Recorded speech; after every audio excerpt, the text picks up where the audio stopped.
బంటిగాడిని కొట్టుకెళ్లి సరుకులు తీసుకురమ్మంటేనే చాలా ఓవర్ చేస్తాడు. కానీ వాలంటీర్స్ ఉన్నారు చూడండి, పాపం ప్రతి నెల ఇంటింటికి తిరిగి సరుకులు, పెన్షన్లు అలానే ప్రభుత్వ పథకాలు ఇస్తుంటే ఏమైంది? నాకేం కాలేదు సార్.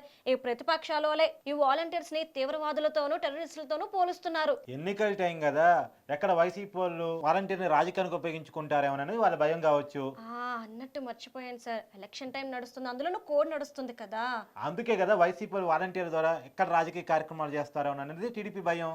అంటే ఈ వాలంటీర్లు అలా చేయొచ్చంటారా? వాలంటీర్లు అనేవాళ్ళు ప్రభుత్వ జీతం తీసుకుంటున్నటువంటి ఉద్యోగులు. వాళ్ళు ప్రభుత్వానికి బాధ్యులు తప్ప ఏ రాజకీయ పార్టీ కోసం పనిచేయకూడదు. ఒకవేళ ఏ రాజకీయ పార్టీ కోసం అన్న పనిచేస్తే ఒక ఎన్నికల కోడ్ని ఉల్లంఘించిన వాళ్ళుగా తయారై ప్రభుత్వ ఉద్యోగాలు దూరం అయ్యే ప్రమాదం ఉంది. వాస్తవంగా వాలంటీర్ల వ్యవస్థ అనేది చాలా గొప్పది. కేరళలో కొన్ని సంవత్సరాలుగా వాలంటీర్ వ్యవస్థ నడుస్తుంది. ఏ పార్టీ అధికారంలోకి వచ్చినా సరే పార్టీ కోసం కాకుండా ప్రభుత్వం కోసం పనిచేస్తారు. ఇక్కడ వాలంటీర్లు కూడా అలా పనిచేస్తేనే మంచిది, ప్రభుత్వాలు కూడా అలా వాళ్ళని వాడుకుంటేనే మంచిది.